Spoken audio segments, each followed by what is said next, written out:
Madame, monsieur, bonsoir. C'est une histoire d'agence que nous allons vous raconter ce soir, ou plutôt 3 histoires sur 3 agences très différentes les unes des autres. La première concerne la CIA, l'Agence centrale d'information, les services secrets américains et leur rôle dans l'assassinat du président Kennedy. 29 ans après, nous sommes en mesure de verser de nouvelles pièces à ce dossier. La deuxième agence est bien connue de tous les cœurs solitaires et autres célibataires en mal de mariage, c'est l'agence matrimoniale. Quant à la troisième, elle préside aux destinées du monde puisqu'il s'agit de l'ONU que nous aborderons à travers l'un de ses membres, héritier d'une famille de légende, Sadruddin Aga Khan. Agence et compagnie, c'est le 82e numéro d'Envoyé spécial.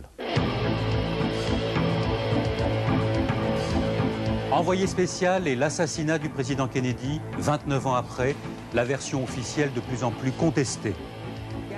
Kennedy avait commencé un processus de paix, un début de rapprochement avec Cuba, le désengagement militaire au Vietnam. C'était l'arrêt de mort de la CIA. Aujourd'hui encore, la CIA gouverne l'Amérique. Après tout, qui est aujourd'hui le président des États-Unis, sinon l'ancien directeur de la CIA? Envoyé spécial et les agences matrimoniales, un marché en pleine expansion dans la solitude des villes. Le dernier, par contre, là, il a l'air pas mal. Il a le côté Al Pacino, bien, mais grand. Pas comme Al Pacino. Et qu'est-ce qu'il a comme voiture? Il a une Porsche. Envoyé spécial et Sadruddin Aga Khan, itinéraire d'un héritier au service des réfugiés.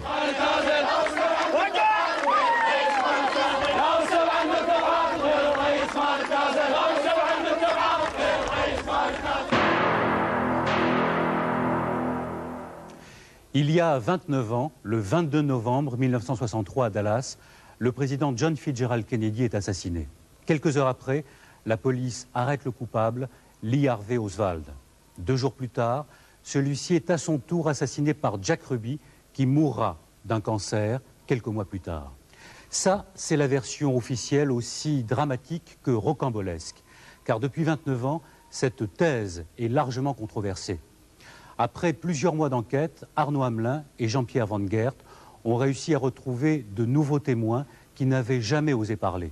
Alors que sort cette semaine sur les écrans JFK, le film d'Oliver Stone, Envoyé spécial relance le débat et la thèse du complot. Voici qui a tué John Fitzgerald Kennedy. Le 22 novembre 1963, l'avion présidentiel Air Force One se pose à Dallas. Il est 11h28, John Fitzgerald Kennedy n'a plus qu'1 heure à vivre. Il est accompagné de son épouse Jackie et du vice-président Lyndon Johnson. Pour le président américain en pleine campagne électorale, Dallas est une étape importante. Il a besoin des voix du Texas pour être réélu. Mais sur le trajet qui le conduit au Trade Mart Center où il doit prononcer un discours, plusieurs coups de feu sont tirés sur la voiture présidentielle à la hauteur de Dealey Plaza. Kennedy est mortellement blessé. Un cinéaste amateur filme l'attentat.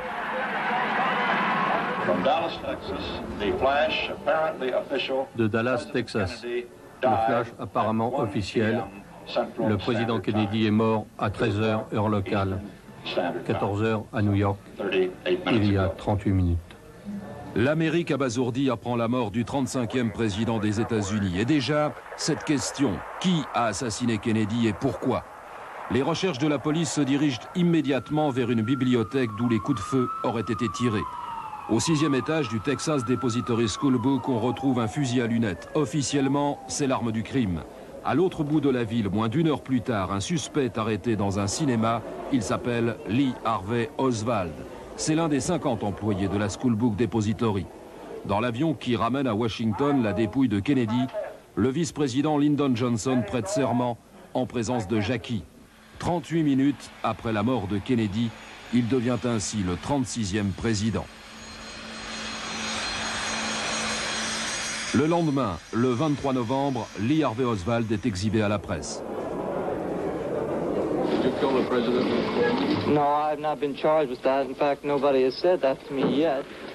Mais alors qu'il est transféré du commissariat à la prison de Dallas, Oswald est abattu à bout portant par Jack Ruby, un mafieux notoire. «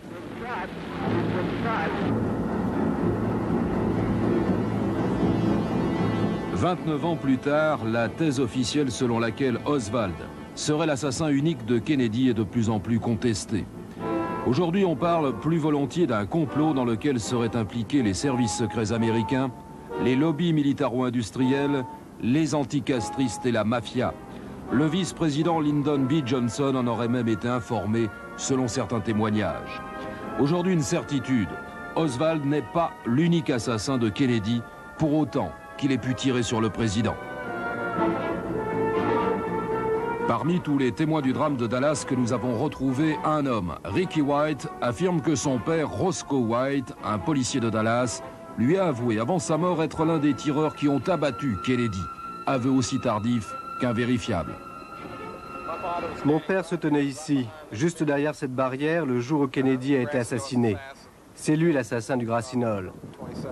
Mon père a tiré 2 fois sur la limousine alors que le convoi prenait ce virage. La première balle a frappé Kennedy à la gorge, à la hauteur de ses poteaux en bois. La seconde balle, tirée de cette position-ci, a été le coup mortel. Il y avait 2 autres tireurs ici avec mon père. En tout, il y avait 3 tireurs à Dealey Plaza.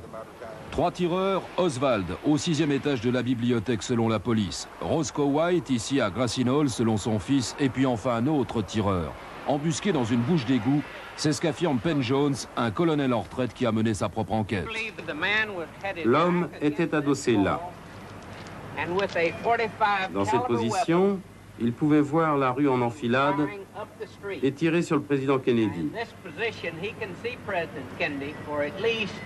Nous pensons qu'il avait des balles explosives. Témoins privilégiés de l'attentat, les spectateurs qui se trouvaient sur ce pont, des cheminots. Ils accréditent la thèse du fils de Roscoe White selon laquelle son père est l'un des assassins de Kennedy. D'où avez-vous entendu venir ce 3e coup de feu? Environ 7 à 10 mètres d'ici, juste vers cette barrière en bois. Et où était la fumée que vous avez vue? Elle sortait d'en dessous ces 2 arbres-là. De derrière la barrière?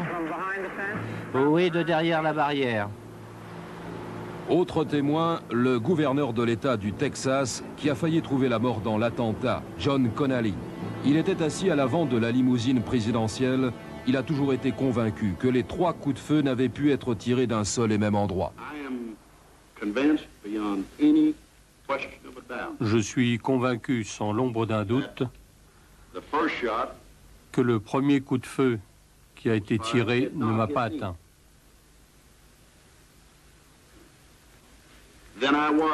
Ensuite, j'ai été touché. J'ai été sonné et je ne me souviens plus avoir entendu le coup de feu qui m'a touché. J'affirme sans l'ombre d'un doute que le 3e coup de feu ne m'a pas atteint non plus.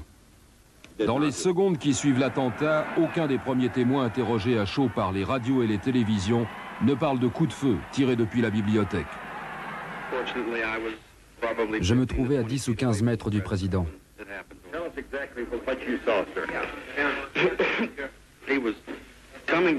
Je l'ai vu arriver vers nous.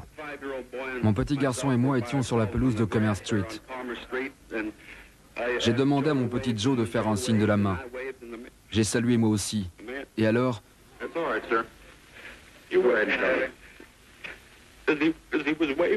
alors que le président nous faisait signe de la main, les coups de feu ont éclaté et il a fait un bond sur son siège. Sa femme s'est penchée sur lui lorsqu'un autre coup de feu est parti. Il s'est écroulé. Ces coups-là l'ont atteint et il a disparu dans le fond de la voiture. Je ne savais pas ce qui se passait. J'ai attrapé mon garçon et je me suis couché sur lui. J'espérais qu'il n'y avait pas un tireur fou. Je suis désolé, je ne peux pas vous aider davantage. Je n'oublierai jamais. On le remarque très nettement sur ces documents. Les policiers et les spectateurs courent tous en direction de Grassinol, d'où les coups de feu ont été tirés et entendus. Alors que la voiture passait devant nous, des coups de feu venant de derrière ont touché le président à la tempe. Et vous pensez que les premiers coups de feu ont été tirés également de derrière vous? Oui, du même endroit. Vraisemblablement du petit monticule.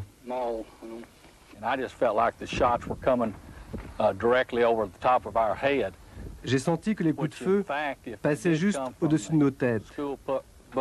Alors que s'ils avaient été tirés depuis le 6e étage de la bibliothèque, nous aurions été exactement dans la ligne de tir. Nous aurions été vraisemblablement en très grand danger. Malgré tous ces témoignages, mais aucun d'entre eux ne sera retenu, la commission d'enquête conclut que tous les coups de feu ont bien été tirés depuis la bibliothèque par Lee Harvey Oswald. Cette même commission qui établit qu'Oswald quitte aussitôt le 6e étage de la bibliothèque pour se rendre chez lui. Là, il y prend un revolver dont il se sert pour abattre l'agent de police Tippit. Il est ensuite arrêté dans un cinéma. Rocambolesque, c'est l'avis de Mary Ferrell qui, elle aussi, a enquêté sur l'assassinat de Kennedy. J'ai entendu à la radio la description de l'agresseur présumé. Ils donnaient cette description. Blanc, mâle, 1m80, 73-75 kg approximativement, chemise blanche, pantalon kaki, à peu près 30 ans. Cette description pouvait convenir à un demi-million d'hommes à Dallas. 1 heure et 1 minute plus tard, à 1h51, ils avaient capturé Lee Harvey Oswald, assis dans le Texas Theater. Quand j'ai entendu qu'ils l'avaient capturé, j'ai pensé que la police avait fait un travail étonnant. Avoir réussi à traquer cet homme qui ressemblait à des milliers de Texans et à l'avoir trouvé à l'autre bout de Dallas, au Texas Theater, c'était très remarquable. Plus troublant encore, le fameux fusil qu'aurait utilisé Oswald pour assassiner Kennedy. Selon Mary Ferrell, l'arme qu'on a exhibée n'était pas celle qu'avait commandée Oswald. Oswald a commandé son fusil au Clan Sporting Goods de Chicago en février 1963. Il a commandé ce fusil un 6 mm 5 Mannlicher Italian Carcano. Il est décrit comme faisant 90 cm hors tout, $12,88. Bien, nous savons que le fusil trouvé au 6e étage du School Book Depository l'après-midi du 22 novembre 1963, faisait 1 mètre hors tout. Et cependant, personne ne s'est demandé comment, après avoir commandé un fusil de 90 cm, il avait tué le président avec un fusil de 1 mètre.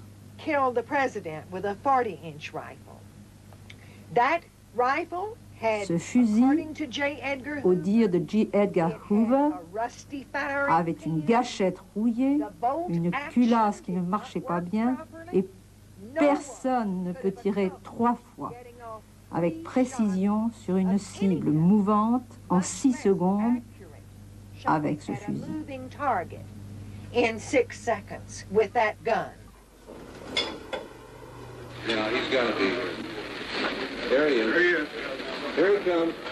Le 24 novembre, 2 jours après l'assassinat de Kennedy, Lee Harvey Oswald est abattu à son tour dans le garage du commissariat central de Dallas par Jack Ruby.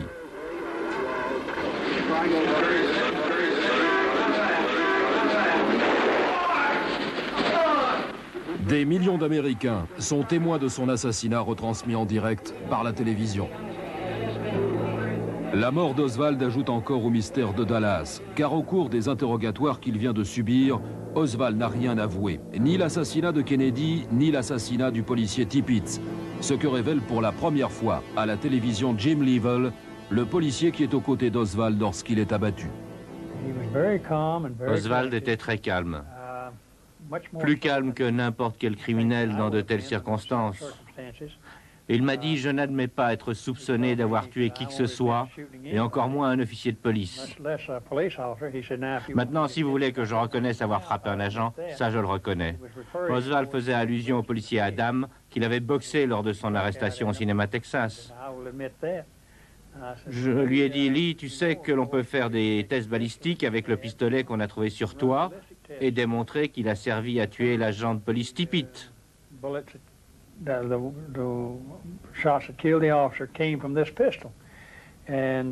Il a répondu, eh bien, je ne demande que cela. En vérité, tant qu'il a vécu, Oswald n'a jamais reconnu avoir tué quelqu'un. Si Oswald n'est pas l'unique assassin de John Kennedy, et tous les témoignages vont dans ce sens, reste donc la thèse du complot dont l'assassinat d'Oswald est la clé de voûte. L'élimination d'Oswald permet en effet à la commission d'enquête de boucler son dossier sans chercher à en savoir plus. C'est le sentiment de Fletcher Prouty, un homme qui pendant 20 ans a fourni la logistique à la CIA pour ses opérations spéciales. Les comploteurs avaient besoin de quelqu'un pour porter le chapeau. Oswald l'a dit lui-même. C'est un coup monté. Qui était Oswald? Un jeune homme très bien lorsqu'il s'engage dans les Marines. C'était un bon marine, hors du commun, envoyé dans la base d'Atsugi au Japon. Pour beaucoup de gens, ce nom ne signifiait rien. Pour moi, si. Atsugi était l'une des bases les plus secrètes de la CIA au Japon. Reste la personnalité très ambiguë d'Oswald. Comment expliquer que ce marine qui avait travaillé dans une base secrète de la CIA ait pu se rendre en Union soviétique, y épouser une Russe, Marina, puis revenir aux États-Unis sans problème, alors qu'à l'époque il était interdit aux citoyens américains de pénétrer en URSS. La CIA utilise devant la commission Warren ce passé d'Oswald Kouzumin pour accréditer la thèse d'un complot soviétique. L'avocat Mark Lane se bat depuis le 22 novembre 1963 pour démontrer l'innocence d'Oswald, pour prouver qu'il y a bel et bien eu complot contre Kennedy. Juste avant l'assassinat et après l'échec de la baie des Cochons, la situation était terrible pour Langley, le quartier général de la CIA. Ils pensaient qu'ils étaient condamnés et croyaient que tout était fini. Kennedy avait commencé un processus de paix, un début de rapprochement avec Cuba, le désengagement militaire au Vietnam. C'était l'arrêt de mort de la CIA. À cette époque, l'Amérique était à l'aube d'une ère nouvelle. Kennedy allait être réélu en 1964. Bobby était en pleine ascension. Son frère l'aurait nommé pour 4 ans à la tête des organismes internationaux d'espionnage. Et qui pouvait prédire ce que Teddy allait devenir et faire? La dynastie des Kennedy signifiait la fin de la CIA. Puis il y a eu les coups de feu tirés à Dallas. Ce fut la fin des Kennedy. Bobby fut éliminé un peu plus tard. Quant à Teddy, il s'est autodétruit. Dans tous les cas, les Kennedy étaient finis. Aujourd'hui encore, la CIA gouverne l'Amérique. Après tout, qui est aujourd'hui le président des États-Unis, sinon l'ancien directeur de la CIA? Maître d'œuvre du complot, la CIA, que Kennedy voulait décapiter. Au fil des années, les services de renseignements américains sont devenus un véritable État dans l'État. Avec ses 30 000 espions dans le monde, la CIA est une organisation tentaculaire. Tous les gens de l'ombre ont un pouvoir énorme. Nous savons tous qu'ils existent. Ceux qui l'ignorent manquent d'expérience dans ce milieu. C'est sous cet angle qu'il a pu y avoir une opération commanditée par ce type d'organisation. À l'époque, elle avait besoin d'écarter Kennedy de la scène politique. Peut-être pour s'assurer que la guerre du Vietnam continuerait. N'oublions pas qu'à peine un mois auparavant, Kennedy avait annoncé qu'il ramènerait les Américains du Vietnam. Ça signifiait pour les lobbies un manque à gagner de 220 milliards de dollars. Je pense que ce sont des raisons assez importantes. Or, il fallait une raison très importante pour justifier l'assassinat d'un président des États-Unis. Kennedy est-il assassiné parce qu'il voulait mettre fin à la guerre du Vietnam, parce qu'il voulait un rapprochement avec Fidel Castro et réorganiser la CIA? La politique affichée par Kennedy pour sa réélection ne pouvait que déplaire au lobby militaro-industriel, déplaire aux anticastristes, déplaire enfin à la CIA. Kennedy voulait que je développe auprès de Castro, ce que d'ailleurs j'ai fait. Premièrement, dans la mesure où vous voulez être un État indépendant, social, épris de justice, pur, nous sommes derrière vous, je suis moi, John Kennedy, derrière vous. Si même vous voulez être communiste, je n'en suis pas, je le regrette. Mais après tout, ça ne me fait rien. Je suis bien d'accord avec Tito, je suis d'accord avec Sékou Touré, il disait souvent ça. Ils sont communistes, ça ne me dérange pas. Mais je ne peux pas avoir près de moi, à quelques miles de la Floride, un État qui est devenu un pion de l'Union soviétique. Ça, jamais, il faut qu'il le sache, jamais, jamais, jamais. Castro a demandé à Jean Daniel « Dites-moi encore ce que Kennedy a dit à propos d'un pays socialiste dans cet hémisphère ». Il lui a fait répéter 3 fois. Ensuite, toujours selon Jean Daniel, Castro a déclaré que Kennedy avait le pouvoir de devenir le plus grand président dans l'histoire de l'Amérique. Quant à l'Union soviétique, a poursuivi Castro, nous sommes un pays indépendant et personne ne peut nous dicter ce que nous devons faire. Bref, la dialectique révolutionnaire classique. Mais il envisageait effectivement un accord avec les États-Unis. C'est ce jour-là, alors qu'il déjeunait avec Jean Daniel, que la radio a annoncé que Kennedy avait été assassiné. Castro s'est tourné vers Jean Daniel en lui demandant « Qui dirige la CIA ?» Et il a ajouté « Tout est terminé maintenant. Le rapprochement avec l'Amérique est mort. » J'ai eu, moi, l'impression qu'il se disait, au fond, au moment où on pouvait tenter un rapprochement, on assassine ce type, c'est suspect, et plus, on va me le mettre sur le dos. Donc, il a senti qu'il y avait un complot. L'hypothèse du complot ne l'a pas quitté jusqu'à mon retour qui a eu lieu le surlendemain. Ce sont des gens qui ne sont pas seulement des ennemis de Kennedy intérieurs, bien qu'ils se disaient, en gros, qu'aux États-Unis, on assassinait assez vite les présidents. Mais en plus, comme il est assez égocentriste, et pour cause, puisqu'il était parti dans une affaire, il avait l'impression que des choses pouvaient se passer entre lui et Kennedy, et qu'il y avait des gens qui avaient intérêt à ce que ça ne se passe pas. C'était l'hypothèse qui a été formulée, une des hypothèses par Castro à ce moment-là. So, my fellow Americans, ask not what your country can do for you. Ask what you can do for your country. Incontestablement, le style Kennedy dérange. Au cours de son premier mandat, John Kennedy et son frère Bobby, alors ministre de la Justice, se sont fait beaucoup d'ennemis, tous très puissants. Qu'il s'agisse de la mafia, du syndicat des camionneurs, du FBI ou de la CIA. Dans cette logique, il était hors de question que Kennedy soit réélu. La CIA fait partie du gouvernement, c'est pour ça qu'on l'appelle une agence. Mais il y a beaucoup d'autres organisations gouvernementales qui ont les mêmes pouvoirs. À vrai dire, il existe aussi des organisations non gouvernementales qui ont les mêmes moyens que la CIA. Il faut une organisation de ce type avec d'énormes pouvoirs et utilisant les mêmes procédés, c'est-à-dire des tueurs entraînés pour ce genre de boulot. Elle seule a pu tuer Kennedy, mais pas un homme isolé. C'est se moquer des gens que de faire croire qu'un seul homme ait pu assassiner Kennedy. Alors, à qui profite le crime? Lyndon Johnson succède à Kennedy qui n'entretenait pas les meilleurs rapports avec son vice-président. Madeleine Brown, qui en 1963 était la maîtresse de Johnson, affirme aujourd'hui qu'il lui a téléphoné le 22 novembre au matin, quelques heures seulement avant l'assassinat de Kennedy. Témoignage sous toute réserve. Lyndon était furieux. Il m'a dit qu'à la fin de la journée, plus jamais les Kennedy ne l'embarrasseraient. Ce n'était pas une menace en l'air, c'était une promesse. Il savait ce qui allait se passer. Au Nouvel An, quand je lui ai reposé la question sur sa responsabilité, je lui ai dit « Les gens de Dallas commencent à parler. Ils disent que tu es responsable. Jacques Ruby a mentionné ton nom. » Johnson a piqué une énorme colère. Il a frappé le mur avec ses poings. Il le faisait parfois. Et il m'a dit qu'il n'était pas responsable, mais que c'était les Fat Cats, comme il les appelait, les manias du pétrole texan et la CIA. 2 ans et demi après le fiasco de la baie des Cochons, la CIA continue de soutenir les mouvements anticastristes. Elle est même parvenue à infiltrer l'entourage de Fidel Castro en y plaçant un de ses agents. On le voit ici sur cette photo. Son nom, Frank Sturgis. Il sera par la suite l'un des cambrioleurs du Watergate. Sturgis fait la connaissance de Marita Lawrence, la maîtresse de Castro. L'agent de la CIA réussit à la convaincre de travailler pour les services de renseignements américains.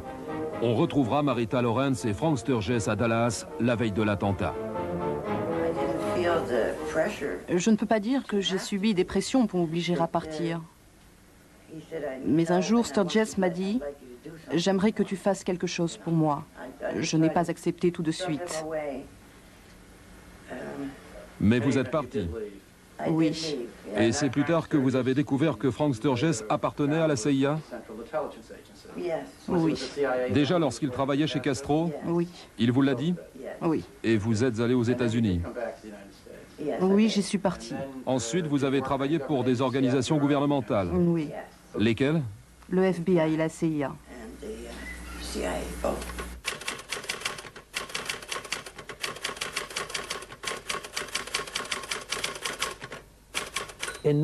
En novembre 1963, Frank Sturgis dit à Marita Lawrence « Nous avons un gros coup en vue ». Marita est partie de Miami pour Dallas dans une voiture chargée d'armes. À Dallas, ils sont descendus dans un motel où ils ont rencontré Jack Ruby, l'homme qui devait abattre Lee Oswald. Ensuite, ils ont vu un certain Howard Hunt. Selon Marita Lawrence, il a donné l'argent pour payer les frais de l'opération. Vous a-t-on dit de quoi il s'agissait? Non, je pensais que nous devions aller chercher quelqu'un ou prendre des armes en plus. Cela me semblait bizarre, parce que nous avions apporté des fusils longue portée à lunettes. C'était l'attirail complet pour un assassinat. Alors Marita a dit « C'est vraiment trop gros pour moi ». Elle était dépassée. Sentant qu'elle n'était pas d'accord, ils lui ont dit de partir. Les obsèques de Kennedy ont lieu à Washington le 25 novembre, au lendemain de l'assassinat d'Oswald. 4 jours plus tard, Johnson nomme une commission d'enquête dirigée par le président de la Cour suprême, Earl Warren. C'est lui qui conclura la thèse de l'assassin unique. La CIA a raconté au juge Earl Warren que Lee Harvey Oswald était allé à Mexico en septembre 63, 2 mois avant l'assassinat, qu'il y était soi-disant resté jusqu'au 1er jour d'octobre, qu'il se serait rendu à l'ambassade soviétique. Puis le président a dit à Earl Warren que si cette vérité-là éclatait, elle pourrait provoquer la mort de 40 millions de personnes en déclenchant la 3e guerre mondiale, une guerre nucléaire. Warren a dit « Nous devons mettre de côté nos principes et tenir compte de ce qui s'est passé. Cette affaire est absolument extraordinaire, nous devons y faire face. » Ce que Warren voulait dire, c'est qu'il fallait mentir au peuple américain. Difficile de dire dans tout cela ce qui est le plus pathétique. Est-ce Earl Warren qui décide de mentir au peuple américain parce qu'il pense savoir ce qui est préférable pour lui, ou bien sa stupidité parce qu'il a cru à l'histoire racontée par la CIA? Oswald n'était pas allé à Mexico, n'avait pas rencontré Kostakov du KGB, n'était pas à l'ambassade soviétique et ne s'était pas rendu à l'ambassade cubaine. Qui est assez puissant, je vous le demande, pour dicter au plus haut magistrat américain, responsable de la Cour suprême des États-Unis, responsable d'une commission d'enquête, que c'est Oswald qui a tué le président, alors que tous les faits prouvent le contraire? En d'autres termes, qui peut contraindre le chef de la justice, 2 sénateurs, 2 membres du Congrès et des hommes d'affaires éminents à signer un document mensonger? Un mensonge pour l'histoire. Il faut beaucoup de pouvoir pour obtenir cela. Et c'est ce pouvoir qui a tué le président.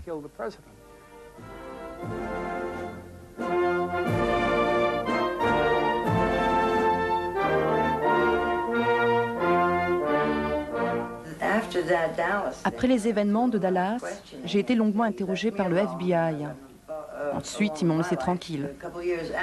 2 ans plus tard, Sturgis est venu me voir. Il m'a dit « Tu te souviens, ce job, ce boulot que nous avons fait à Dallas ?» J'ai répondu « Pas nous, vous ». Il m'a dit alors « Ce jour-là, on a eu Kennedy ». J'ai répondu « Tu plaisantes ?» C'est pour ça que tu étais là-bas lorsque tu m'as fait rentrer? Oui, mais qui pourra le savoir? Qui pourra le prouver? À ce jour, 80 témoins sont décédés dans des circonstances douteuses. Quant à ceux qui savent, ils se taisent et s'entourent de précautions. En 2013, toutes les pièces du dossier seront rendues publiques. Mais est-ce pour autant que l'on fera toute la vérité sur l'assassinat de John Fitzgerald Kennedy?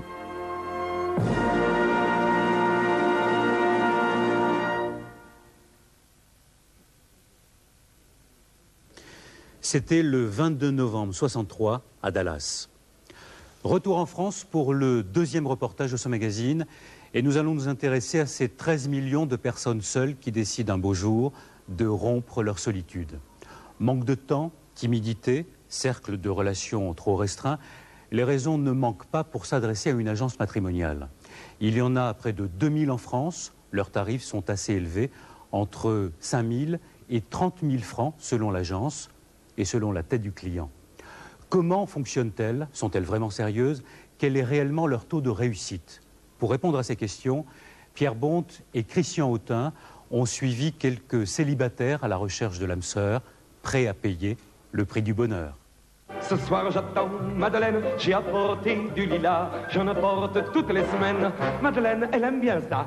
Hôtesse de l'air, bien faite, sensuelle, câline, veut aller loin, vite et haut avec monsieur responsable. Madeleine elle aime tant ça. Je cherche une blonde aux yeux bleus. Lydia est une princesse de conte de fées qui rêve à son prince charmant. Ça existe bien, le prince charmant quand même. Je vais bien le trouver un jour. Marion-les, je crois qu'ils se ressemblent, Marion-les, ils seront très heureux ensemble. Le plus ancien métier, c'est celui d'être marieuse, et nous sommes marieuses aussi. Toi et moi dans le même Bermuda, c'est l'amour. On donne de l'espoir aux gens et on arrive un petit peu à créer leur vie et à donner vie à leur rêve.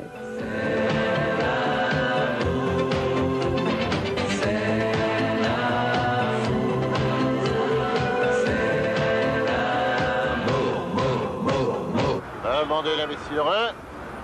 L'imbécile heureux, numéro spécial, prix des pigeons, tous sur les magouilles matrimoniales. Demandez l'imbécile heureux. Madame, l'imbécile heureux là-bas. Ça a commencé en 1988. C'est-à-dire que j'avais à l'époque 57 ans et aussi idiot que ça puisse paraître, ça fait déjà pas mal d'années que j'avais pas de femme et en désespoir de cause, je me suis inscrit à une agence matrimoniale. Quand des amis me disent « mais t'es complètement idiot d'avoir fait ça », je réponds « ben peut-être, mais je suis allé là comme on va trouver le guérisseur quand tous les toubibs nous ont laissé tomber. Disons que j'avais plus rien à perdre. » André Delcombre se considère comme une victime des agences matrimoniales et il a décidé de le faire savoir. Il a créé le prix des pigeons pour mobiliser tous ceux qui, comme lui, se sont fait pigeonner un jour par une agence. J'ai payé 5 280 francs en 1988. Pour ce prix-là, je devais avoir les coordonnées de 25 dames répondant à certains critères, donc capables physiquement et moralement d'avoir un enfant, acceptant de l'avoir d'un homme qui a en gros 20 ans de plus, habitant les Landes, voulant bien y venir avec moi, répondant aussi tout de même à certains critères physiques, parce que je voulais pas n'importe quel boudin, plus certains critères politiques. Et là, la dame de l'agence m'a dit « oh non, là, vous en demandez trop ». Et je sais pas pourquoi elle m'a dit ça, puisque de toute façon, elle savait qu'elle ne trouverait personne. Et donc, la mère Macrel de mon agence, parce que je crois qu'il n'y a pas d'autre mot pour la désigner, vous dira très haut qu'elle m'a fourni 6 adresses. Premier point, 6, c'est même pas le quart de 25. Et deuxième point, aucune ne correspondait à nos critères. Mais à l'époque, elle vous a dit qu'elle vous trouverait ce que vous cherchiez? Ah, elle me l'a dit, mais ça, je voudrais bien savoir s'il y a une agence qui a refusé un client en disant « non monsieur, non madame, on ne peut pas vous satisfaire ». Parce que l'argent des gogos, il est toujours bon à prendre. 2000 agences en France se partagent le marché du matrimonial, 2 fois plus qu'il y a 10 ans. Elles dépensent plusieurs centaines de millions de francs par an en publicité dans les journaux, mais elles sont toujours discrètement installées au fond d'une cour ou dans un immeuble bourgeois. Car en général, le client ou la cliente tient à ce que sa démarche reste confidentielle. Bonjour. Cécile, je crois. Voilà, avec Daniel Mista. Eh bien, c'est moi-même. Très bien. Je vous en prie, venez. Ça fait 4 ans que je vis seule. Et je me suis inscrite parce que tout simplement, je rencontre très peu d'hommes dans mon métier. Confortable. Et puis à l'intérieur de ça, il peut y avoir quand même la magie qui se fait. J'espère en tout cas. Je vais un petit peu vous expliquer, si vous voulez, Cécile, finalement, ce que je peux faire pour vous. Très bien. Primo, votre demande. C'est très important, un peu comme un chasseur de tête. C'est-à-dire qu'on va, dans quelques minutes, nous allons un petit peu cibler cette personne recherchée. Oui. Ça, c'est le premier élément. Le deuxième élément, c'est un objet. Lors du premier contact, toutes les agences font miroiter la richesse, invérifiable bien sûr, de leurs fichiers. Sociologique, vos valeurs à vous, qui vont être totalement propres. Et ça, si vous voulez, c'est notre méthode prologue. Oui. Vous allez être dans un certain carré, et je vous présenterai des hommes qui tournent autour de ce carré. D'accord. Alors, qui trouvons-nous chez Prologue? Oui. Des hommes qui ont réussi. Qui ont, à 95%, disons, fait des études supérieures. Ok. On y va? On y va. D'accord. Cécile, 37 ans, danseuse et chorégraphe, s'est laissée convaincre. Le contrat qu'elle a accepté de signer lui garantit 15 rencontres minimum en un an. Ok. Lu et approuvé. Quand nous l'avons retrouvée, 3 mois plus tard, elle venait d'avoir sa 4e rencontre. Très bien. Merci, Cécile. Ça vous gêne pas de donner de l'argent pour trouver un homme? Bah écoutez, en fait, j'ai pas donné de l'argent pour trouver un homme. J'ai donné de l'argent pour qu'un système m'aide à rencontrer des gens. Et c'est quand même moi qui vais le trouver, l'homme, à l'intérieur de ce cadre. Donc, quand même, c'est un peu différent. Mais ça n'a pas été si facile que ça, quand même. Combien vous avez payé, vous? Moi, personnellement, j'ai payé 9 500 francs. Et je sais que... Enfin, un des hommes que j'ai rencontré m'a dit que lui avait payé 12 000 francs. Donc, c'est quand même vraiment un réel investissement. Et il faut donc que vraiment on ait envie de rencontrer quelqu'un et que c'est vraiment ça qu'on cherche. Sinon, je crois qu'il y a d'autres moyens de s'amuser moins cher, hein.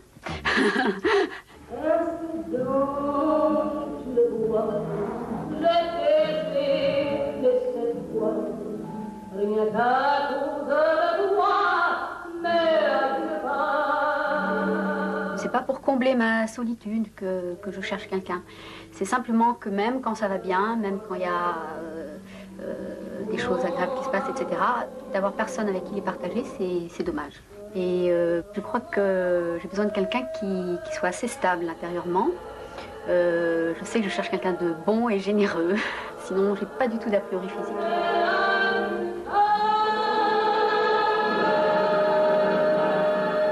On doit se trouver un petit peu bête, non, la première fois pour la rencontre. Comment on est là? C'est vrai qu'on se trouve un petit peu bête. On a surtout peur d'avoir l'air bête, enfin, dans mon cas en tout cas. Mais bon, c'est comme ça. Ensuite, c'est vrai que j'ai rencontré des gens bien, intéressants.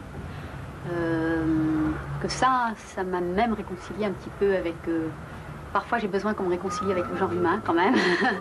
C'est vrai que donc, le premier que j'ai rencontré, le quatrième que j'ai rencontré, quoi qu'il se passe par la suite, m'ont apporté beaucoup.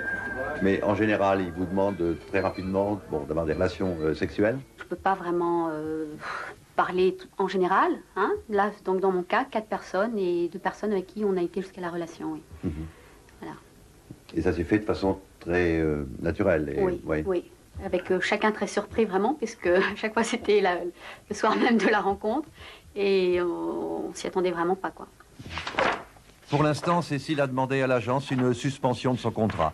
Elle veut développer sa relation avec le dernier homme qu'elle a rencontré. Il a 45 ans, il est chercheur au CNRS, il est inscrit dans une agence lyonnaise depuis 2 ans et il a fait près de 100 rencontres. Mais Jacques n'a toujours pas trouvé l'âme sœur. J'espère toujours trouver la femme de ma vie et je crois que je la rencontrerai jamais. Et là, c'est ce qu'on dit en anglais, le pitfall, c'est-à-dire l'écueil extrêmement grave de ce type de service. On croit qu'on va trouver, on pense, on espère toujours qu'on trouvera la femme de sa vie et on ne la trouvera jamais. C'est pas vrai, elle n'existe pas. Je suis parti au départ avec vraiment la ferme intention de trouver une compagne. Et progressivement, c'est devenu une illusion. Je me suis pris au jeu du renouvellement permanent et facile. La timidité n'a plus lieu dans ce... La timidité n'a plus lieu, la spontanéité non plus. C'est très ambigu comme service. Et il n'y a plus beaucoup de mystère non plus? Non, il n'y en a plus. On démystifie l'amour, on démystifie et même peut-être le désir, c'est possible. Votre regard sur les femmes a changé depuis que vous fréquentez une agence matrimoniale? Oui. J'ai eu beaucoup de déceptions. Qu'est-ce que vous leur reprochez, souvent? Je leur reproche de vouloir se caser à tout prix et d'utiliser tous les stratagèmes en leur pouvoir, notamment le sexe.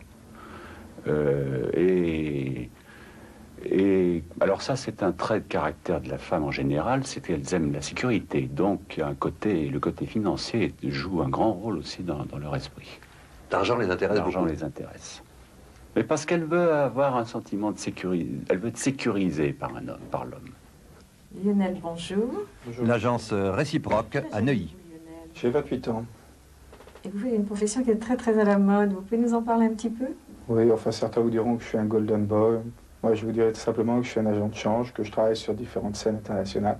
Mon métier, c'est gagner de l'argent grâce aux échanges internationaux. Et puis voilà. Vous pouvez me parler un petit peu de celle que vous souhaitez rencontrer pour partager votre existence?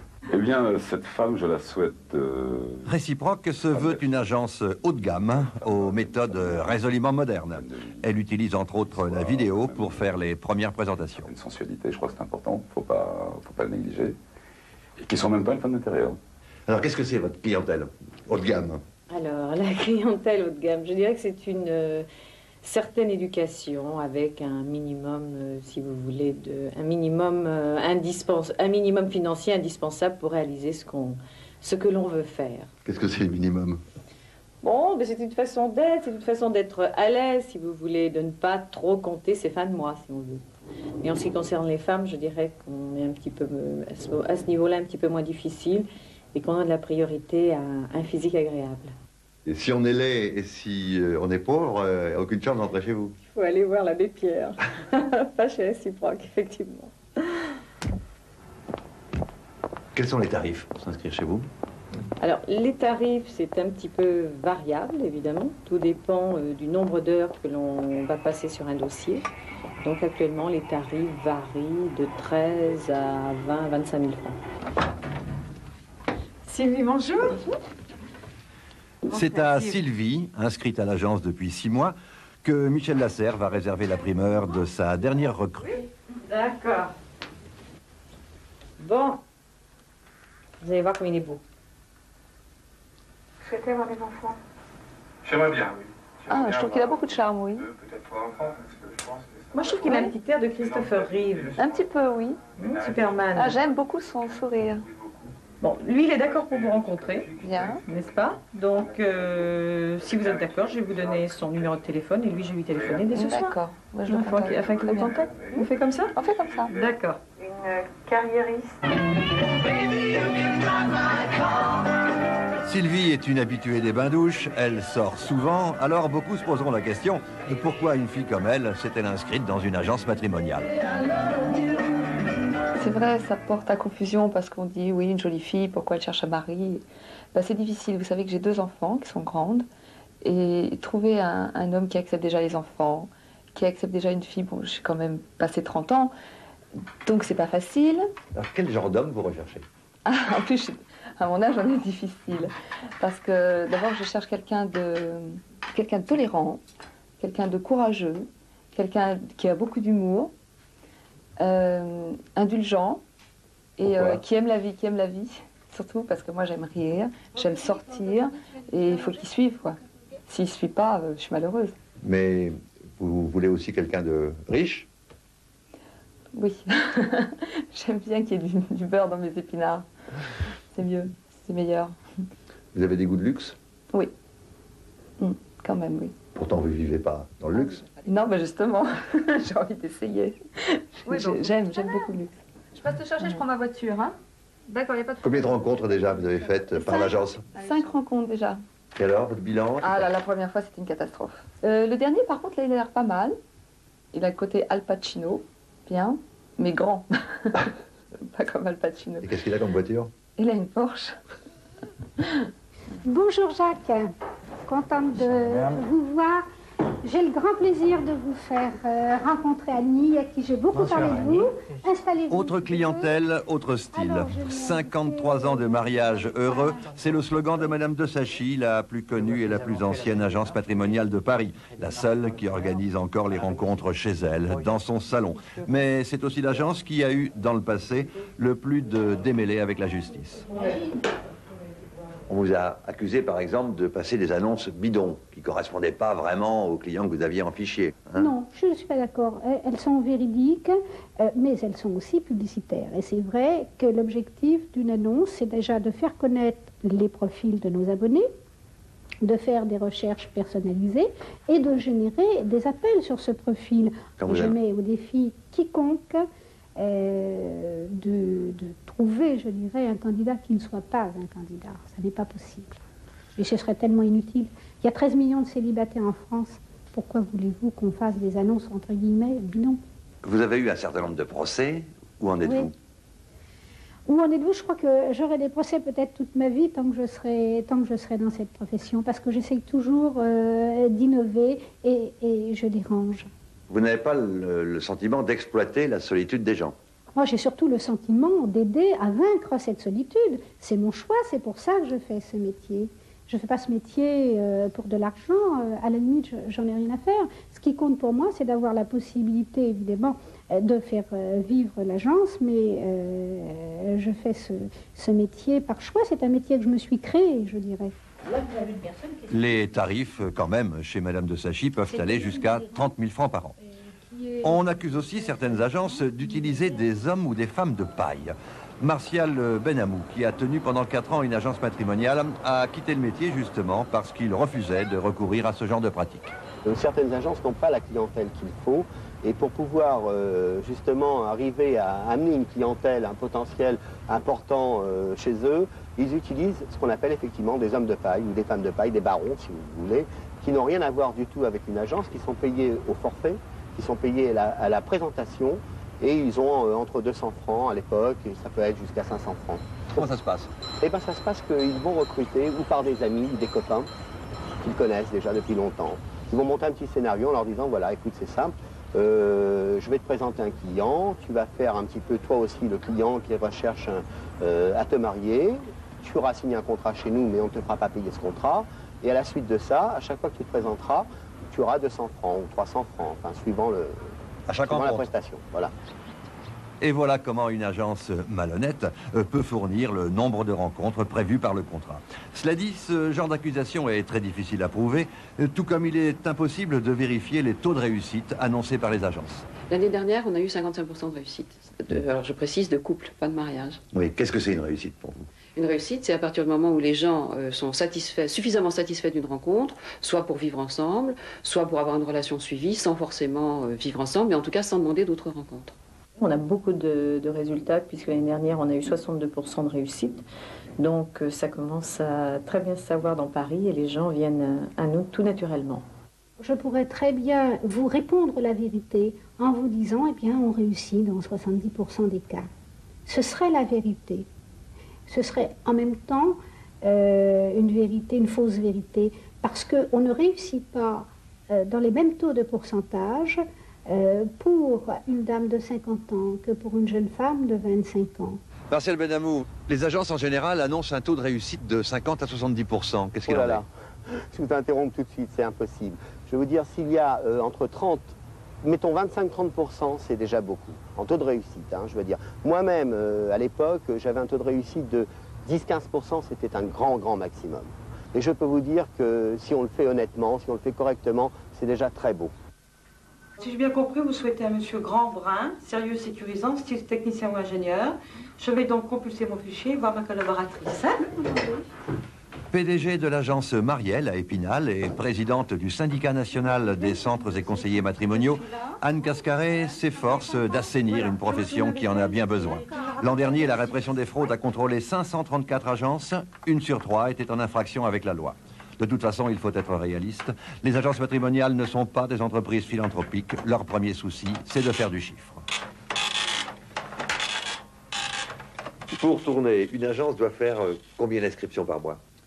Tout dépend de la région où elle est installée. Bon, en province, une agence dans une ville de moyenne importance doit faire en principe entre 5 et 10 adhésions par mois. Dans les grandes villes, effectivement, où il y a des frais énormes de publicité, de loyer, etc., il faut compter quand même à peu près au moins 10 à 15 adhésions par mois. C'est un minimum. Et un franchisé? Alors un franchisé, le gros problème du franchisé, c'est qu'il a des royalties à payer à son franchiseur, et donc il doit effectivement travailler beaucoup, faire au moins une vingtaine d'adhésions pour s'en sortir, quelle que soit l'importance de la ville. Et ça l'amène peut-être quelquefois à accepter des adhésions c'est un risque. Difficile. C'est un risque. C'est justement le risque. Nous pouvons avoir des franchisés qui sont de parfaite bonne foi, mais qui, devant un étranglement financier, puissent arriver à accepter d'inscrire des personnes qui n'ont peut-être pas la situation qu'on est en droit d'exiger dans une agence matrimoniale. C'est-à-dire? Éventuellement, qui ne sont pas tout à fait libres. Mais il n'est pas facile de savoir si une agence est honnête ou malhonnête, parce que, content ou mécontent, la plupart des clients refusent de parler. Claude et Marie ont eu la chance de se rencontrer grâce à l'agence Marielle, mais ils n'ont pas voulu témoigner à visage découvert. Pourquoi vous ne voulez pas qu'on vous reconnaisse? Marie? Pudeur par rapport aux autres gens, surtout, je pense. Pas de la honte, mais un petit problème, ne pas oser le dire. Ma famille ne le sait pas, mes amis ne le savent pas. Voilà, c'est le secret. Votre maman elle-même ne le sait pas? Non, personne. Vous n'avez dit à personne? Non, non. Vous avez peur qu'on se moque de vous? Peut-être un petit peu, oui. Oui, une ironie qui est déplaisante quelquefois par rapport aux agences matrimoniales. Vous manquez pas un petit peu de courage quand même en refusant de vous montrer pour raconter une histoire toute simple? Je pense pas, non. Du courage, non, je ne pense pas, mais c'est vrai que si nous préférons rester dans l'ombre, c'est parce que ça risque d'être mal perçu de la part de certaines personnes. Pourquoi mal perçu? Soi-disant, parce qu'on n'aurait peut-être pas pu soi-même être assez grand pour se débrouiller tout seul. Mais si j'ai fait confiance à une agence, si nous avons fait confiance à une agence, c'est parce que c'est des gens qui sont quand même habilités à faire des recherches à ce niveau-là. Josiane et Robert à Nice ne cachent pas leur bonheur tout neuf. Ils estiment en plus qu'ils ont fait une bonne affaire. Si on veut raisonner en termes d'argent, c'est un investissement rentable. Avant de rencontrer Josiane, je sortais comme tout le monde, je dépensais de l'argent comme tout le monde et il ne me restait rien à la fin du temps. Parce que vous ne trouviez pas... Parce que je ne trouvais pas la personne qu'il me fallait. Et vous, Josiane, ça vous a coûté combien? Ça m'a coûté 5 000 francs pour une inscription pour 12 mois. Et au bout de 3 jours, j'avais rencontré Robert, mais c'est pas une question d'argent. Ça fait cher pour 3 jours? Non. Non, parce que être dans la solitude, pas avoir le moral et retrouver tout, c'est pas cher. Je les regrette pas. Il aurait fallu donner plus, je crois que j'aurais donné plus. Et je dirais même que c'est dommage que ce ne soit pas remboursé par la sécurité sociale. Mais pour quelques unions réussies, pour quelques couples heureux, combien d'illusions perdues, combien d'espoirs déçus. Il est certain, et toutes les agences matrimoniales vous diront, mais si, je peux vous citer des cas, des couples qui se sont formés grâce à moi, ça c'est sûr. Mais vous avez autant de chances de trouver la femme ou l'homme de votre vie dans une agence matrimoniale que n'importe où ailleurs, que sur votre lieu de travail, que par des amis communs, que une amie d'enfance, des rencontres de vacances, ou dans une pochette surprise, ou un dragon, tout ce que vous voudrez. Donc dans une agence matrimoniale aussi, mais pas plus qu'ailleurs.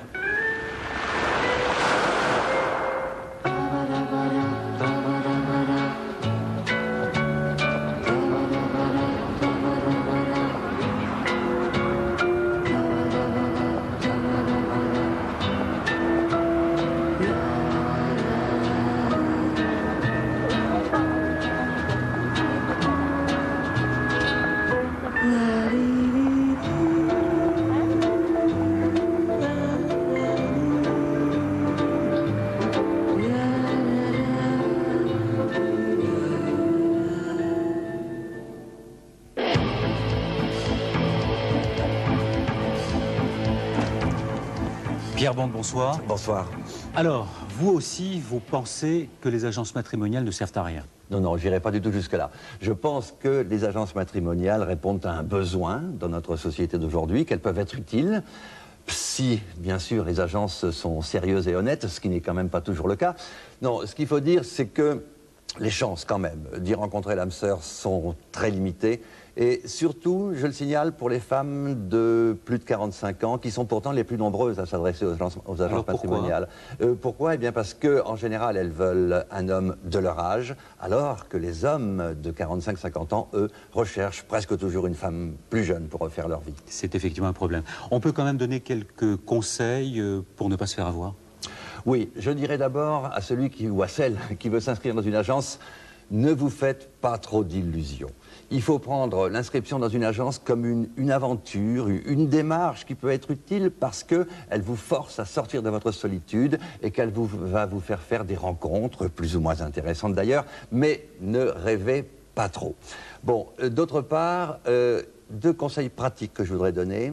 D'une part, si vous vous inscrivez, ne payez jamais à la signature du contrat. Vous avez 7 jours pour vous dédire et pour envoyer votre chèque, ça c'est la loi.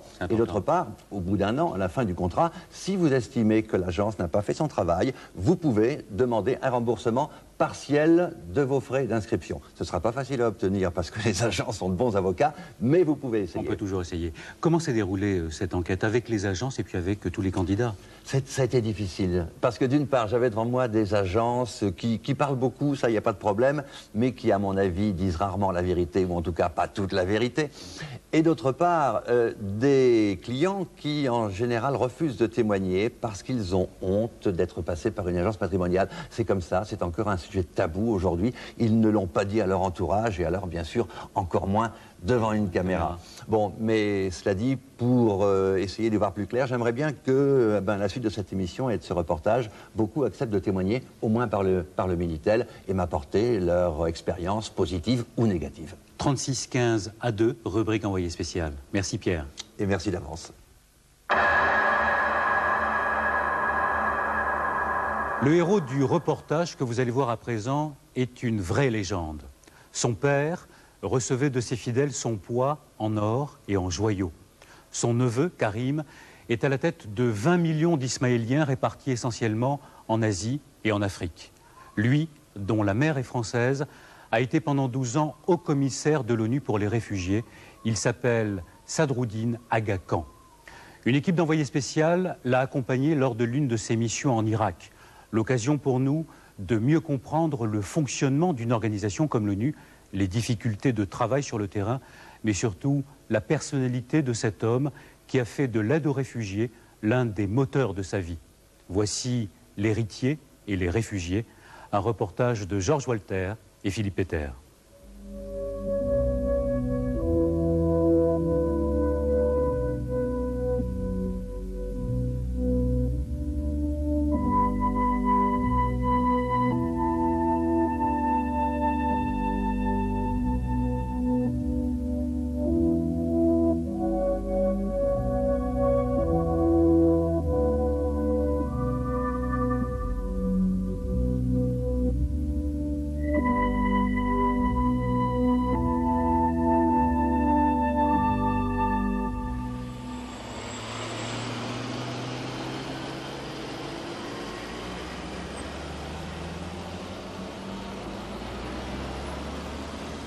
Pour le prince Sadruddin Aga Khan, 58 ans, responsable de l'action humanitaire dans l'ensemble du Golfe Persique, son bureau des Nations Unies à Genève n'est jamais qu'une escale. Merci Marc. Au revoir. Bonne journée. Merci. Ce riverain qui traverse en 3 minutes le lac Léman pour rentrer chez lui est depuis 30 ans au service des Nations Unies. On avait songé à lui pour le poste de secrétaire général. Le plus clair de sa vie, consacré aux réfugiés, dans les ruines et les agonies, qui, du Cambodge au Congo, du Bangladesh à l'Irak, ont illustré notre XXe siècle.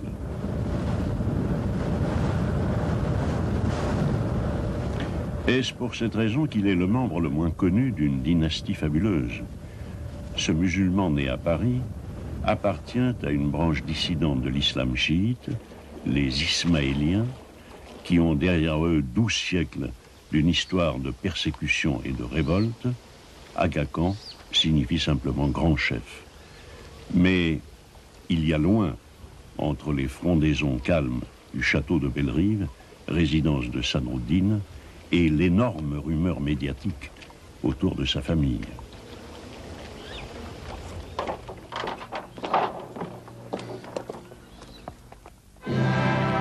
On est loin des fastes qui entouraient son père, l'Aga Khan numéro 3, lorsque pour les fêtes de son jubilé à Karachi, le chef spirituel des Ismaéliens recevait de ses fidèles son poids d'or et de joyaux, un bon quintal, du reste redistribué à la communauté. Longtemps, le public a quasiment ignoré l'existence de ces 20 millions d'Ismaéliens, adeptes d'un islam pacifique et discret. On ne lui parlait que des écuries de course de l'imam. Quant à son autre fils, Ali Khan, célèbre par son mariage avec Rita Hayworth, il défraya si bien la chronique que ce ne fut pas lui, mais son fils Karim, qui fut jugé digne de devenir le 49e imam des Ismaéliens. Sadruddin, lui, est né du 3e mariage, plus discret, mais non moins féerique, de l'Aga Khan, avec André Caron, une jeune Française d'Aix-les-Bains. Quand on a l'immense privilège, par ce que j'appellerais l'accident de la naissance, le hasard de la naissance, de naître dans une famille qui vous a toujours mis à l'abri du besoin, et où finalement on n'a pas besoin d'avoir un métier, je crois que c'est encore beaucoup plus nécessaire d'en avoir un. Et alors mon métier, je crois finalement, ça a été de tirer parti de mes origines, avec un pied en Orient, un pied à l'Ouest, iranien par mon père, français par ma mère, pour essayer de faire une synthèse un peu de ces deux réalités. Et par mon expérience, par mes contacts, par mes voyages, par mes connaissances de ces régions du monde, contribuer modestement, quelquefois, mais utilement, à des solutions. Le futur haut-commissaire aux réfugiés ouvrit sa carrière à l'UNESCO avec le sauvetage retentissant des monuments de Nubie menacés d'être noyés dans le Nil par les travaux du barrage d'Assouan. Sous son égide, les nations, oubliant la guerre froide, purent mener à bien les travaux de Pharaon qui nous ont préservé les colosses d'Abou Simbel.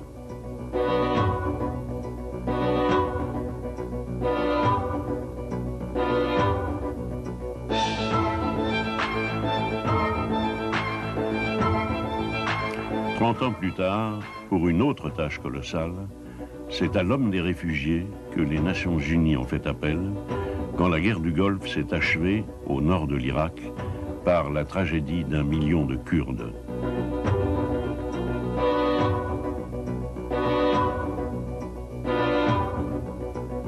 Mais la faim et la maladie, les privations consécutives aux sanctions internationales menaçaient également le sud de l'Irak. C'est là que, envoyé spécial, a suivi, fin juillet, le délégué des Nations Unies dans une mission étrange qui a changé l'aide humanitaire en épreuve de force, malgré les sourires officiels de M. Tarek Aziz, ministre d'un Saddam Hussein invisible mais présent. Alors nous sommes donc ici à Bagdad. Nous quittons Bagdad en hélicoptère pour aller à Nasriya. Il faut compter à peu près 2h30 à 3h d'hélicoptère, ça dépend des vents.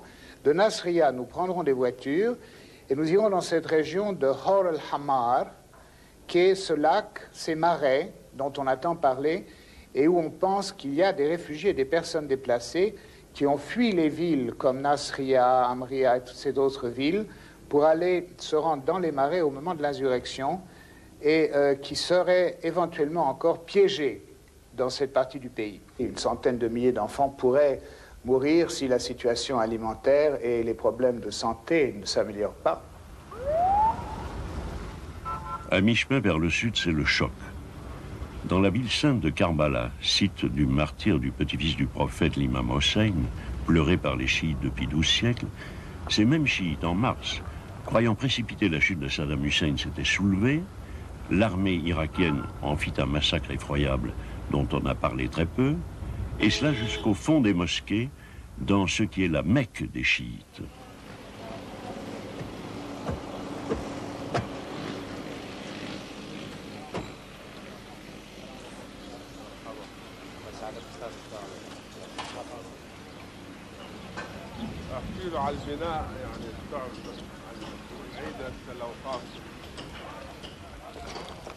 Pendant la tournée du représentant des Nations Unies, qui est lui-même chiite, l'armée irakienne a disparu comme par enchantement.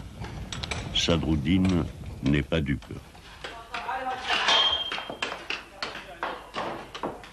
Ce qui est épouvantable, c'est l'étendue de la destruction.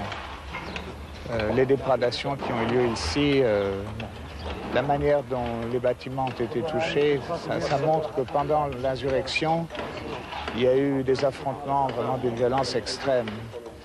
Et c'est effroyable que l'histoire se répète de cette manière et que depuis le 8e siècle, vous avez eu ces martyrs qui se sont répétés ici. Le plus récent étant celui des événements tragiques du mois de mars, lorsque cette mosquée a été pratiquement détruite.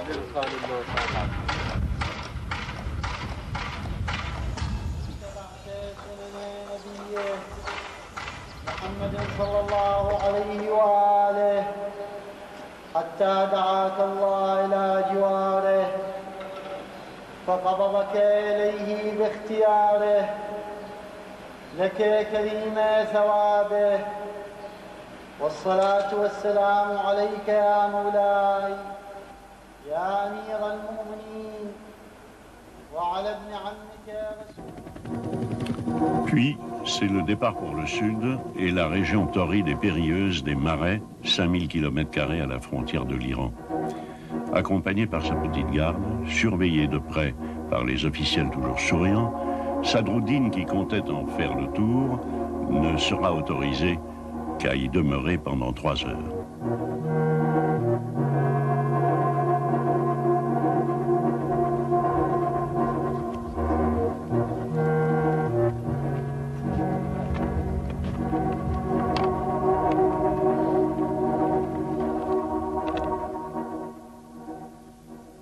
C'est une région très délicate ici.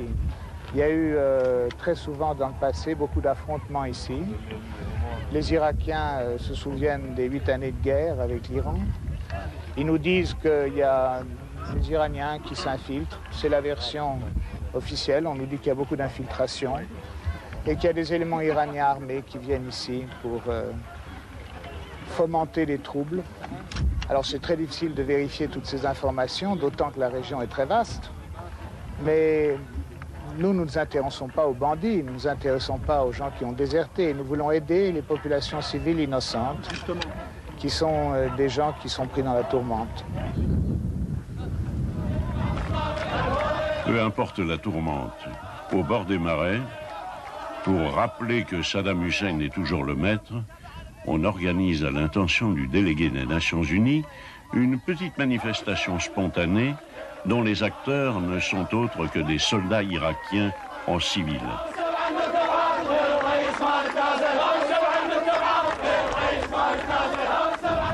Sadruddin, sans les voir ni les entendre, rejoint son escorte, impassible.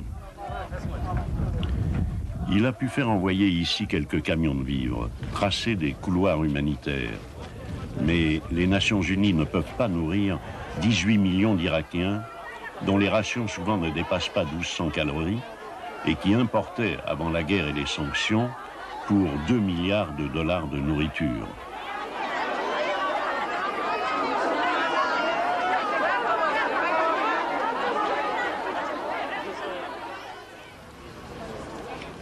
À Bagdad, devant l'hôtel El Rachid, encore une manifestation téléguidée, à 6 heures du soir par 60 degrés de chaleur.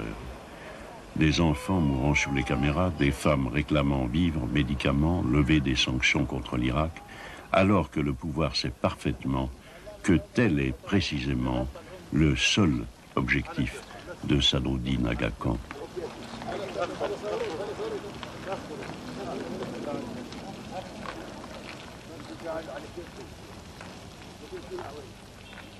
You know, it's not so much a question of just lifting sanctions. C'est si vrai qu'il obtient à New York du Conseil de sécurité la levée des sanctions, elle n'était pas faite, dit Sadruddin, pour écraser les civils irakiens, et l'autorisation pour l'Irak, pays riche, de vendre pour 1,6 milliard de dollars de pétrole immédiatement, à condition que 70% des revenus soient consacrés à nourrir les Irakiens. Plutôt que d'accepter un contrôle, Saddam Hussein préfère-t-il que son peuple subisse la famine? Pour le moment, il refuse une proposition qu'il juge humiliante.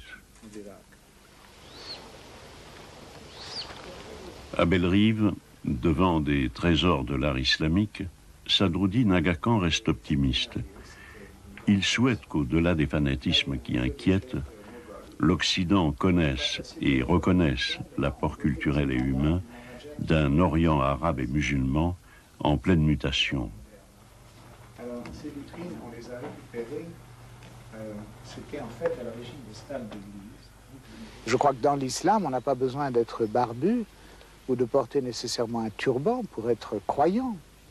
On peut très bien avoir une vie qui est parfaitement en harmonie avec les réalités de 1991 et être profondément croyant. Je crois que c'est mon cas. La majorité des musulmans aujourd'hui se rendent compte qu'on n'est plus à l'époque des grands califats, et qu'à l'ère de l'atome et de l'interdépendance des États, qu'ils soient musulmans, qu'ils soient chrétiens, qu'ils soient bouddhistes, qu'ils soient hindous, qu'ils soient juifs, etc., etc. Et il y a beaucoup de croyances animistes aussi qui n'appartiennent pas aux grandes religions. Eh bien que tous les hommes finalement sont interdépendants et que là il faut trouver un système où l'État n'est plus régi par l'idéologie.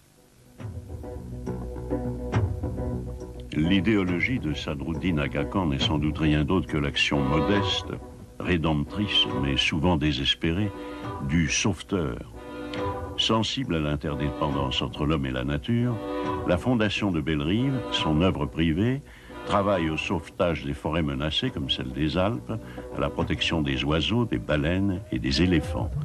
Son action est également au service des populations rurales d'Afrique pour que les pénuries de bois soient palliées par les fameux fourneaux économiques de Bellerive, de conception helvétique, devenus si populaires, surtout au Kenya.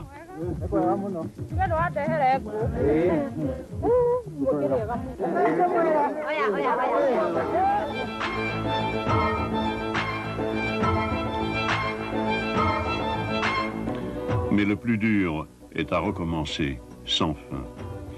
Là où les hommes ont bâti des ruines, la mission d'un Sadruddin Aga Khan est toujours interminable.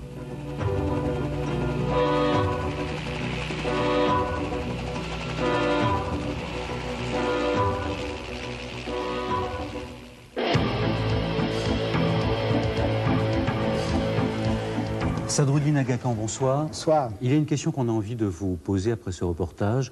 Lorsque l'on s'appelle Aga Khan, que l'on est à la tête d'une grande fortune, qui vous a donné envie de vous occuper du problème des réfugiés? Je crois que c'est mon père. D'abord parce qu'il nous a enseigné le sens de la responsabilité.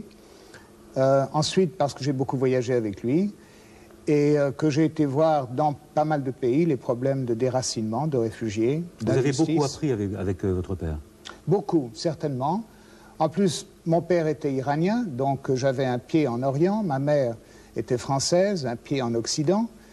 Et ça m'a permis peut-être de concilier un peu ces deux traditions et de contribuer aujourd'hui, puisque c'est le grand problème aujourd'hui, le dialogue entre l'Orient et l'Occident, entre l'islam et la chrétienté, de contribuer modestement, mais d'une manière durable, à la solution de certains problèmes. Comment vous vous sentez précisément dans ce problème, entre ces deux cultures, entre ces deux civilisations? Vous savez, je crois que je suis un citoyen du monde et que finalement, j'ai réussi à faire la part des choses et à reconnaître la tradition de ces deux cultures et en faire un peu la synthèse. Je crois que c'est très important aujourd'hui dans un monde où tout le monde est interdépendant. Alors justement, pendant 12 ans, je le disais tout à l'heure, vous avez été haut commissaire de l'ONU pour les réfugiés. Qu'est-ce que vous allez faire à présent? Ah, je ne suis pas du tout inactif. D'abord, je m'intéresse à beaucoup trop de choses et j'ai du pain sur la planche. J'ai une fondation qui s'appelle la Fondation de Bellerive, qui porte le nom de la commune où j'habite à côté de Genève.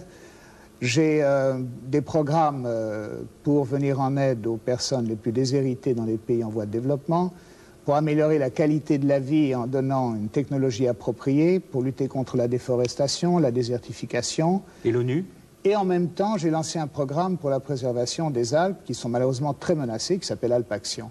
L'ONU, je continue de m'y intéresser. On n'a pas été 40 ans dans la maison sans évidemment continuer de s'intéresser au multilatéral. D'autant que vous connaissez très bien M. Boutros-Ghali. Très bien le nouveau secrétaire général des Nations Unies. Nous sommes de vieux amis. Je reste à disposition du secrétaire général pour des missions ponctuelles, le cas échéant, que ce soit dans le domaine humanitaire ou dans le domaine politique. Mais ce n'est pas désagréable de profiter d'une période sabbatique. Merci, Prince. Merci. La semaine prochaine, nous mettrons le cap sur l'an 2000 en pénétrant dans les bureaux top secrets des grandes marques automobiles. C'est la voiture de cette fin de siècle que l'on met au point et que nous vous présenterons en avant-première. Les Américains appellent ça un concept car. En français, on pourrait dire la voiture salon. La forme générale se situe entre la machine et l'animal, et la scénique préfigure bien la voiture de demain. Il n'y a plus de rétroviseur, par exemple. 3 caméras panoramiques, une de chaque côté et une à l'arrière, surveillent la route dès que le contact est mis. Fini les angles morts. Pour les enfants, console de jeu en forme d'escargot, télévision, écran vidéo et télécommande à distance pour piloter le tout, installé à l'arrière. Mais la route est longue, les enfants ont la gorge sèche, jus d'orange pour tout le monde. Les petits s'énervent, il faut bien les occuper. Pièces en bois et crayons intégrés. Congélateur, bac à glace pour les grands, coffre-fort pour objets de valeur, discrètement dissimulés. À l'arrière, dégrafer les vides-poches pour qu'ils se transforment en sac à dos pour les randonnées. Déjeuner sur l'herbe, plateau, couvert, assiette et trousse de bricolage en cas de nécessité. Moteur à essence, entièrement plastifié, plus d'huile sur les mains. Et pour trouver le moteur, il suffit de tirer. N'hésitez pas à nous faire part de vos remarques et suggestions concernant les agences matrimoniales, par exemple, avec le Minitel 3615A2, rubrique envoyé spécial. Le film du jeudi soir, c'est un classique, Plein Soleil, avec Alain Delon et Maurice René. Merci, bonsoir et à jeudi prochain, 20h50.